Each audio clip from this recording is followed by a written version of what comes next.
Agradezco el honor de participar ante ustedes. Aprecio mucho esta honrosa distinción del Miami-Dade College, de la Cátedra Messer-Hane de IDEA. Muchas gracias, señor rector. Muchas gracias, presidentes. El tema que me fue asignado corresponde a los problemas que se han planteado aquí, la reinvención de los partidos políticos. Hablo ante ustedes, todos experimentados en esta materia, y en particular ante quien va a conducir el debate, Daniel Sobato, que es sin duda el gran experto en temas de democracia y de partidos políticos y sistemas electorales en nuestro hemisferio. Daniel Sobato y yo hemos tenido ya muchas participaciones previas. Yo no soy politólogo, yo me dedico al derecho constitucional y por tanto el enfoque que voy a dar al tema es estrictamente desde esa perspectiva constitucional. En esencia, se puede establecer una distinción, por lo que a los partidos respecta, en cuanto a los factores endógenos que generan el nivel de desprestigio que ya ha sido comentado por ustedes, señores presidentes, en ocasiones previas y que ahora mismo ha sido mencionado por el presidente de esta institución, por otra parte admirable y a la que todos reconocemos como una de las grandes instituciones de promoción de la educación para la libertad, como decía su presidente. En estos factores endógenos se inscriben, por supuesto, los términos de la democracia interna de los partidos, de la financiación de los partidos y de la imagen que proyectan ante el elector o el ciudadano. Pero hay otros factores que son también dignos de consideración, que son los factores exógenos, los que corresponden a las externalidades que tienen proyección con relación al desempeño de los partidos. No es posible distinguirlas sino para efectos estrictamente académicos. En la realidad, todos los factores, los internos y los externos, interactúan, generan una amalgama indiscriminada en cuanto a sus elementos, que es la que nos permite ver como un todo a los partidos. Pero esencialmente, lo que los partidos representan en nuestro tiempo es el gran contacto, el gran punto de convergencia entre los gobernados y los gobernantes. Es el vector a través del cual el gobernado está en contacto, en comunicación con el gobernante, porque es a quien elige. Y aquí es donde comienzan los problemas, porque la imagen que los partidos mismos tengan de sí propios es clave para lo que transmiten hacia los ciudadanos, hacia los electores. En el siglo XIX fue acuñada en Gran Bretaña la expresión leal oposición para subrayar la relación que existe entre los partidos y el gobierno, que es de antagonismo, pero también entre los partidos y las instituciones, que es de lealtad.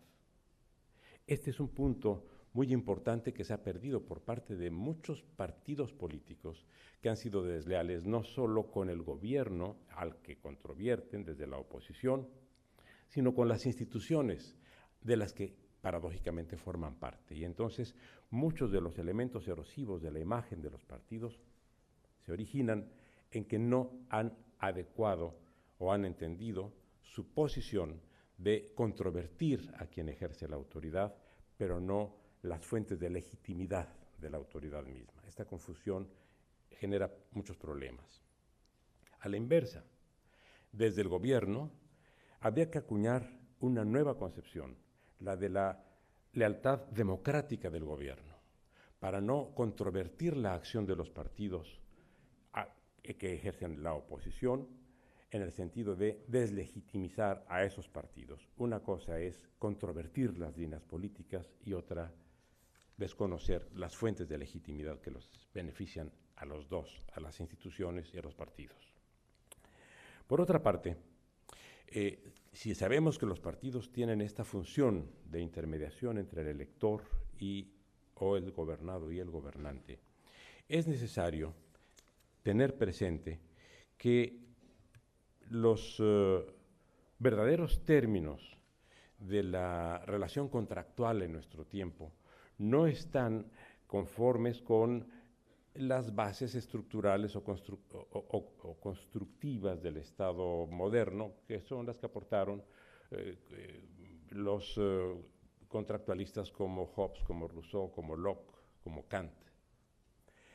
Lo vio con más claridad Hugo Grocio, que entendió que el verdadero contrato en una sociedad política es el que se da entre los actores políticos. Y ese sí es un contrato histórico, a diferencia de los otros, que son contratos estrictamente conceptuales o teóricos.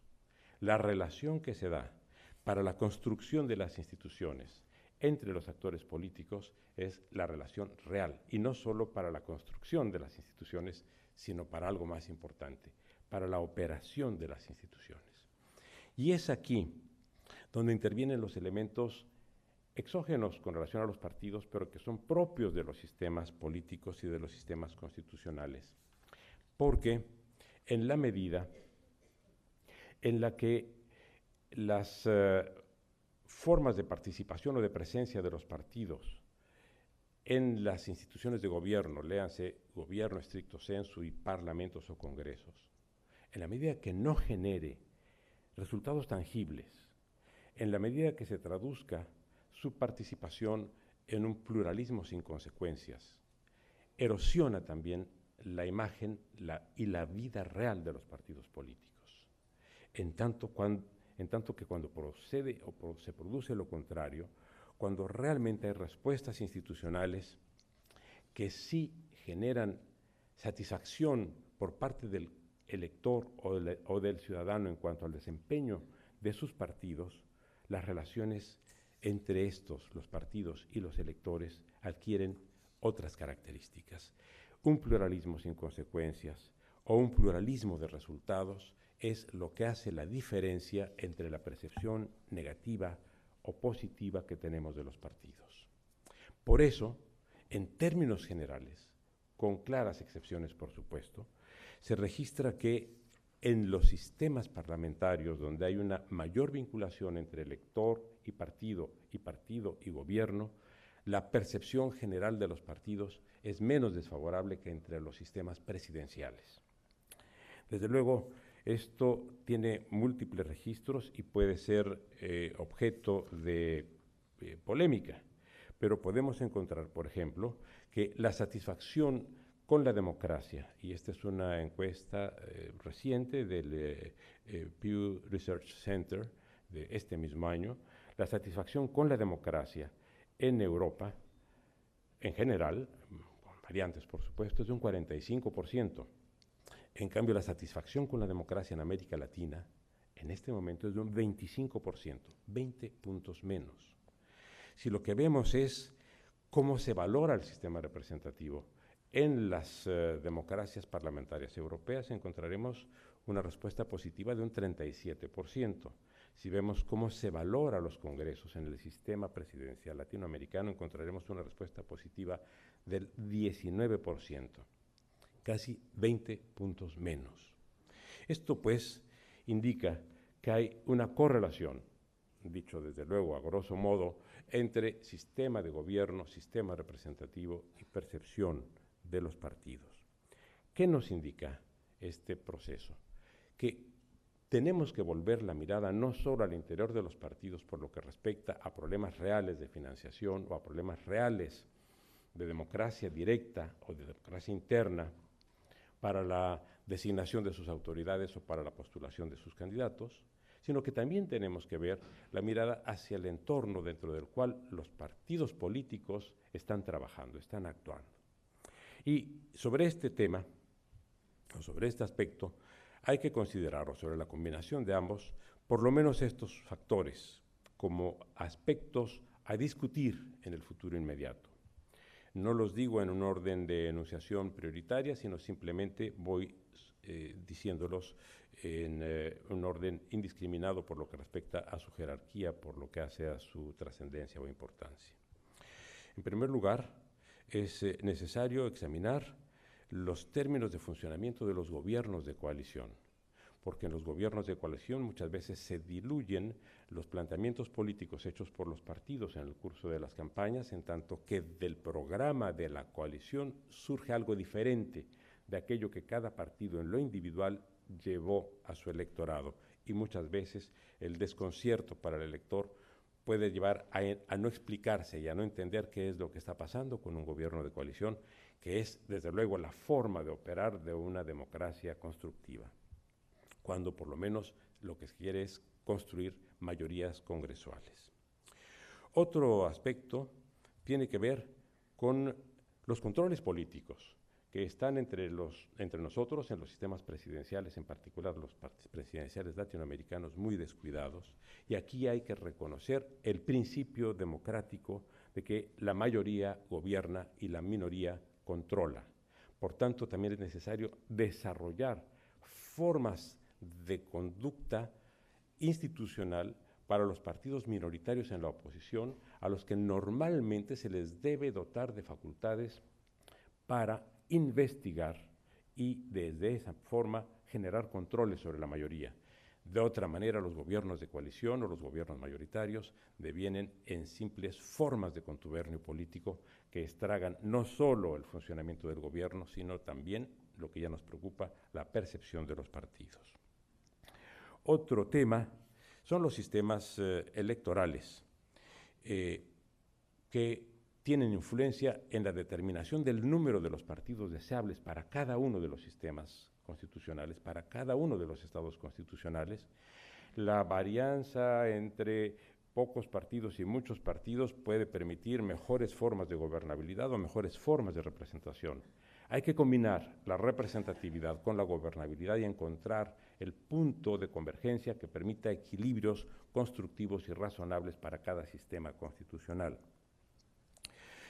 Por otra parte, es necesario revisar el tema de la financiación de los partidos en el contexto en el que cada sistema de partidos se está produciendo. Es evidente que cuando hay amenazas en cuanto a la intromisión en los partidos por parte de grupos delictivos, se debe ser mucho más cuidadoso con los fondos de procedencia privada. También cuando se tienen desbordamientos por lo que respecta a los sistemas de poder fáctico, es necesario regular la intromisión potencial de las grandes corporaciones en las grandes decisiones políticas que se tomen a través de los partidos y de los congresos y gobiernos. Por tanto, la combinación y el equilibrio que se dé entre fondos públicos, fondos privados y sus montos, si se establecen límites, forma una de las claves para el sano funcionamiento de los partidos. Hay aspectos importantes, como es el de la democracia participativa o directa y el de la democracia representativa. Se han tratado de plantear como elementos antitéticos o excluyentes, no siéndolo. Por supuesto, esto depende de los buenos diseños constitucionales para que las formas de democracia directa no propicien nuevas expresiones de cesarismo, que es lo que han dado lugar en muchos sistemas, y que no asfixien tampoco a los sistemas o inhabiliten a los sistemas de representación. Un aspecto más es el que se refiere a la centralidad de los congresos, porque la centralidad de los parlamentos es mucho más ostensible en los sistemas parlamentarios que la centralidad de los congresos en los sistemas presidenciales, y muchas veces tiende a desplazarse esta centralidad del ámbito político estrictamente congresual al ámbito mediático. O sea, muchos políticos acaban prefiriendo las cámaras de televisión a las cámaras representativas del Congreso, y esto es algo que distorsiona la función de los partidos también. Habría muchos otros aspectos que señalar, pero solo comentaré ya un par más. Uno, en los sistemas presidenciales latinoamericanos, la patrimonialización del ejercicio del poder es uno de los aspectos más negativos. Esto es, en las campañas presidenciales no solo se está planteando el triunfo de un partido, de una causa o de un programa, sino también de un grupo para el abordamiento del poder y el repartimiento de las ventajas de tenerlo. Hay, por tanto, que desarrollar sistemas de servicio civil muy sólidos que establezcan el acceso a los cargos fundamentalmente por méritos y que permitan que la lucha política se desarrolle en otros niveles. Concluyo en cuanto a que valdría la pena desarrollar observatorios para los partidos políticos y para medir su desempeño no solo desde la perspectiva de cómo los percibe la sociedad, sino de cómo están efectivamente operando desde los niveles de gobierno. Esto implica que también tengamos una forma de medición del desempeño de los partidos políticos que todavía no se ha desarrollado. Hay indicadores para medir la gobernabilidad, pero no para medir en particular el desempeño de los partidos políticos, y en términos generales se hace necesario que instrumentemos también una nueva forma de medición para establecer el desempeño de las constituciones mismas, para que entonces podamos contar con elementos objetivos que nos permitan contrastar cómo está funcionando el aparato de la norma con relación a la normalidad. Esta vinculación entre norma y normalidad es lo que de muy buena manera permitirá valorar de manera positiva o negativa si hemos construido mejores o peores partidos. Muchas gracias por su atención.